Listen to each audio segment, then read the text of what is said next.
Comment garder son cœur dans la vérité quand tout semble confus? Bonjour et bienvenue dans cette vidéo.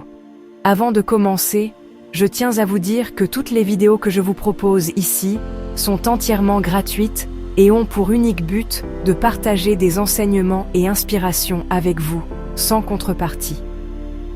Pour les créer, j'utilise parfois un logiciel d'intelligence artificielle qui ajoute automatiquement un filigrane lorsque l'on utilise sa version gratuite. Je suis consciente que cela peut gêner la lecture, et je vous prie de m'excuser si certains filigranes apparaissent.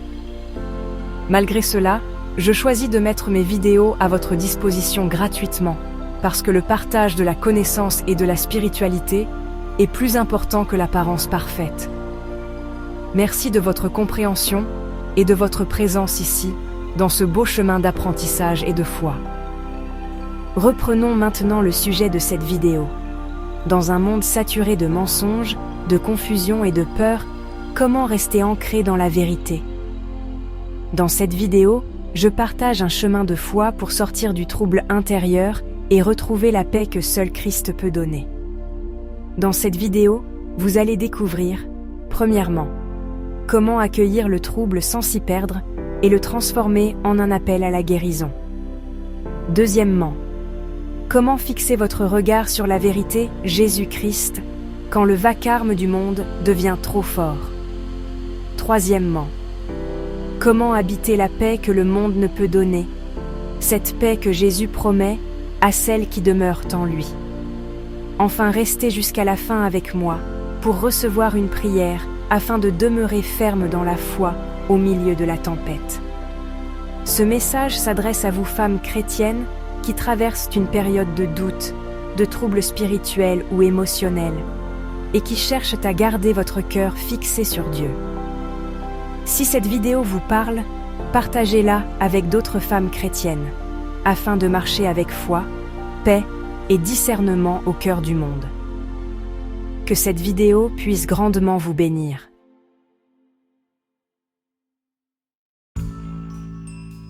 Il y a des moments où le trouble s'installe sans prévenir. Une inquiétude, une confusion, une lourdeur intérieure. Vous sentez votre cœur s'agiter, vos pensées tourner en boucle, et tout en vous cherche à comprendre, à contrôler, à fuir.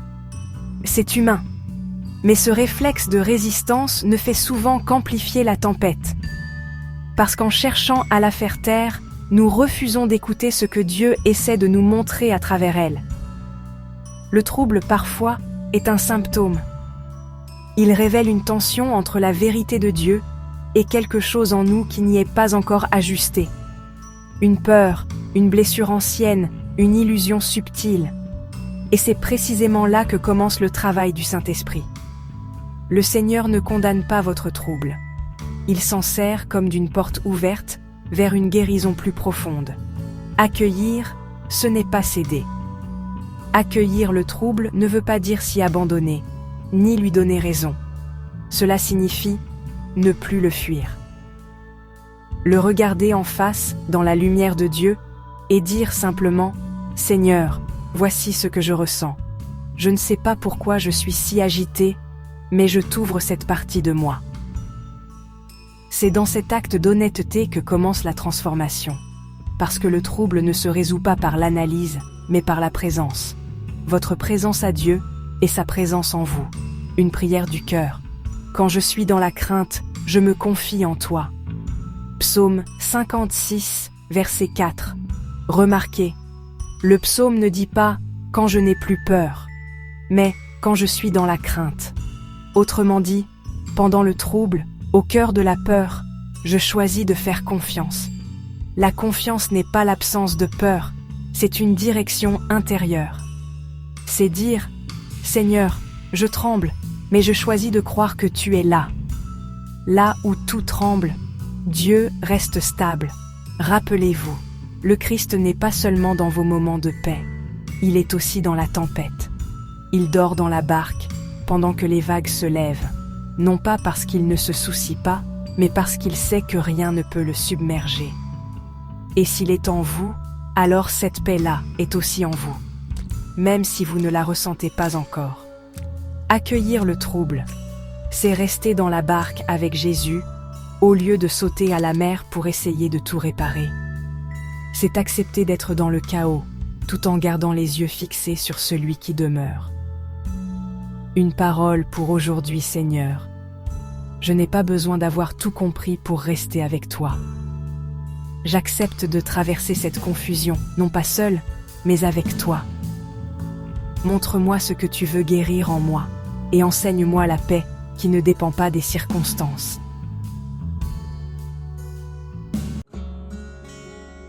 Le monde parle fort. Il vous parle sans cesse. Il veut capter votre attention, occuper votre esprit, saturer votre cœur. Les écrans, les images, les opinions, les discours. Chacun prétend détenir la vérité. Et, sans même s'en rendre compte, on se laisse happer. On écoute, on doute, on compare, on se perd. Mais la vérité ne crie pas. Elle ne s'impose pas.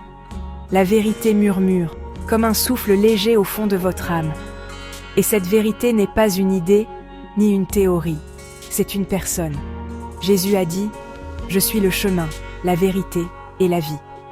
Jean chapitre 14 verset 6. Quand vous cherchez la vérité, ne cherchez pas un raisonnement à comprendre. Cherchez une présence à retrouver. Revenez à lui.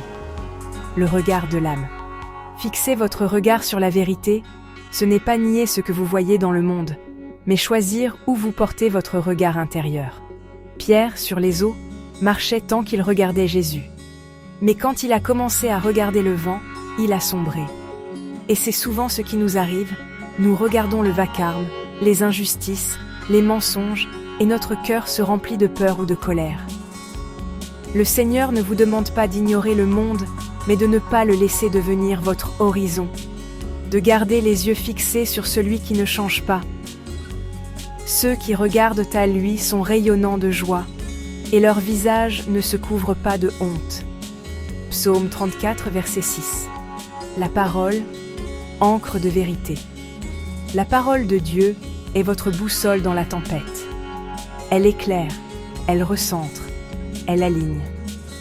Quand tout devient confus, ouvrez la parole et lisez-la à voix haute, parce que ce que vous entendez façonne ce que vous croyez. Et dans un monde saturé de bruit, le son de la parole rétablit la paix intérieure. La foi vient de ce qu'on entend, et ce qu'on entend vient de la parole de Christ. Romains chapitre 10, verset 17. Chaque verset que vous prononcez devient comme une pierre solide sous vos pas. Une promesse vivante qui vous empêche de sombrer dans le doute. Quand le mensonge vient, répondez par la vérité. Le combat spirituel se joue souvent dans les pensées. Le diable murmure encore aujourd'hui, comme au jardin d'Éden. Dieu a-t-il vraiment dit ? Mais vous pouvez répondre avec la parole, comme Jésus dans le désert. Il est écrit. Alors, quand la pensée vient, je suis seul, répondez avec Hébreux chapitre 13 verset 5. Je ne te délaisserai point, je ne t'abandonnerai point. Quand vous sentez, je n'ai plus de force, proclamez 2 Corinthiens chapitre 12 verset 9. Ma grâce te suffit. Quand la peur murmure, le monde est trop noir, trop fort. Rappelez-vous, Jean chapitre 16 verset 33. Prenez courage, j'ai vaincu le monde. La paix du cœur vient du regard. Le vacarme extérieur ne cessera peut-être jamais, mais vous pouvez choisir ce que vous laissez entrer. Fixer votre regard sur la vérité, c'est faire le choix conscient, chaque jour, de tourner vos yeux spirituels vers Jésus. C'est refuser de nourrir votre âme du bruit et choisir de la nourrir de sa parole. Alors, peu à peu, le tumulte extérieur n'aura plus le dernier mot. Votre cœur deviendra comme une lampe allumée dans la nuit, paisible, stable, confiante, parce qu'il sait d'où vient la lumière.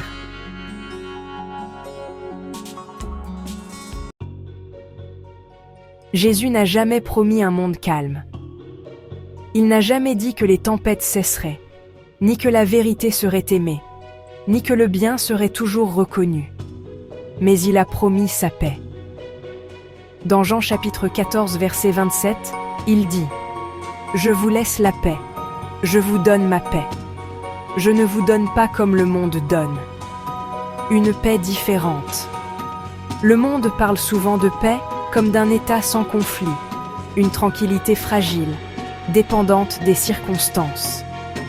Mais la paix de Jésus, elle, ne dépend de rien d'extérieur. Elle n'est pas un calme autour de vous, c'est une présence en vous. Cette paix, c'est le Christ lui-même, vivant, respirant, ancré dans votre cœur, même quand tout semble s'effondrer. Que la paix de Christ règne dans vos cœurs. Colossiens chapitre 3 verset 15. Habiter cette paix, c'est choisir de demeurer en lui, comme une branche demeure attachée au cep. Ce n'est pas un effort à produire, mais une union à entretenir. Demeurer en lui. Comment demeurer en Christ dans un monde agité? Par de petits gestes de fidélité intérieure qui rétablissent le lien entre votre âme et sa présence. Par la prière, même simple. Pas forcément longue ni parfaite. Un mot, un soupir, une respiration consciente de Dieu. Seigneur, sois ma paix maintenant. Par la gratitude. Chaque soir, notez 3 grâces reçues, même les plus petites. Une main tendue, une parole douce, un rayon de lumière. La gratitude ouvre la porte de la paix, car elle replace votre regard sur ce que Dieu fait, et non sur ce que le monde détruit. Par le silence. Dans un monde bruyant, le silence devient un acte de résistance spirituelle. Fermez les portes du bruit, non pour vous isoler, mais pour écouter la voix du Père, qui ne parle que dans le murmure du cœur. Tiens-toi tranquille et reconnais que je suis Dieu. Psaume 46, verset 11. Une lumière que rien n'éteint. Habiter la paix du Christ, c'est comprendre que même dans la nuit, vous portez une lumière que le monde ne peut ni voler ni étouffer. Le mensonge, la peur, la confusion peuvent frapper à la porte, mais ils ne peuvent pas pénétrer le lieu où réside le Christ. Ce lieu, c'est votre cœur, quand il lui appartient. La lumière brille dans les ténèbres, et les ténèbres ne l'ont point reçue. Jean chapitre 1 verset 5. Aucun mensonge du monde, aucune voix trompeuse, aucune douleur même ne peut éteindre cette flamme. Elle brûle doucement, parfois presque imperceptible, mais elle est là, constante, vivante, fidèle. Et c'est elle qui vous guidera jour après jour, pas à pas, vers cette paix profonde que rien ne peut troubler.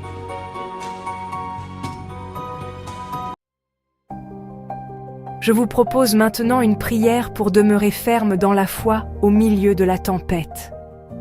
Seigneur Jésus, toi qui es la paix véritable, viens habiter pleinement nos cœurs.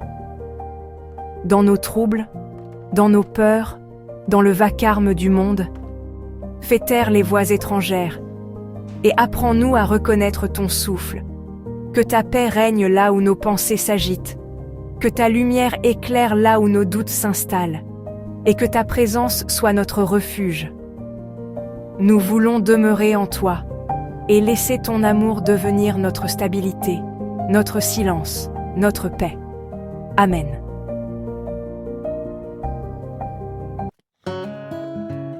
Pour terminer, j'aimerais vous dire ceci.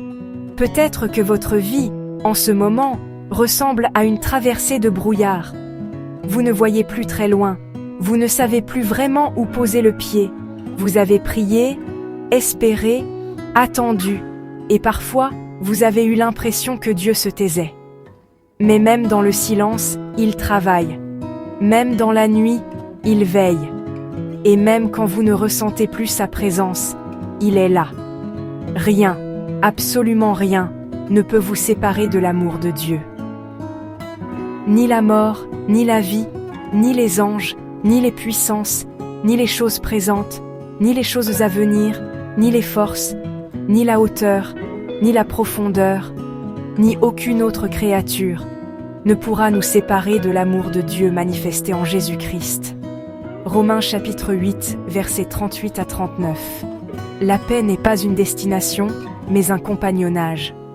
La paix du Christ ne vient pas après la tempête, elle se découvre au cœur de la tempête. Et l'espérance ne consiste pas à tout comprendre, mais à savoir en qui nous mettons notre confiance. Dieu n'a pas besoin que vous soyez forte. Il veut simplement que vous soyez vraie, ouverte, confiante comme un enfant dans les bras de son Père. Alors, quand tout devient flou, quand le monde semble trop grand, trop dur, trop bruyant, rappelez-vous ceci. Vous appartenez à un royaume inébranlable. Vous marchez avec un roi qui ne perd jamais. Et dans vos luttes, vos doutes, vos larmes, la lumière de sa paix grandit, silencieusement, lentement, fidèlement. Une espérance vivante. L'espérance chrétienne n'est pas un optimisme naïf. Ce n'est pas croire que tout ira bien selon nos plans. C'est croire que Dieu tirera du bien, même de ce que nous ne comprenons pas encore. Voici, je fais toutes choses nouvelles. Apocalypse, chapitre 21, verset 5. Cette promesse est déjà à l'œuvre, même maintenant dans votre vie. Même dans vos zones d'ombre, Dieu prépare la résurrection de quelque chose de plus vrai, de plus profond, de plus pur. Alors, laissez ce mot descendre dans votre cœur. Espère, pas dans le monde, pas dans les circonstances, mais en Dieu, qui vous aime d'un amour éternel. Car même quand vous ne voyez rien changer, quelque chose change déjà. La graine est dans la terre, et la lumière viendra. Ceux qui sèment dans les larmes moissonneront avec chant d'allégresse. Psaume 126, verset 5. Le monde changera peut-être, mais la paix du Christ, elle, ne change jamais. Restez dans la lumière. Même petite, elle suffit à éclairer la nuit. Je vous remercie, chère femme chrétienne, la lumière du monde, d'avoir regardé et écouté cette vidéo, et je vous souhaite d'être grandement bénie par notre Seigneur Jésus-Christ.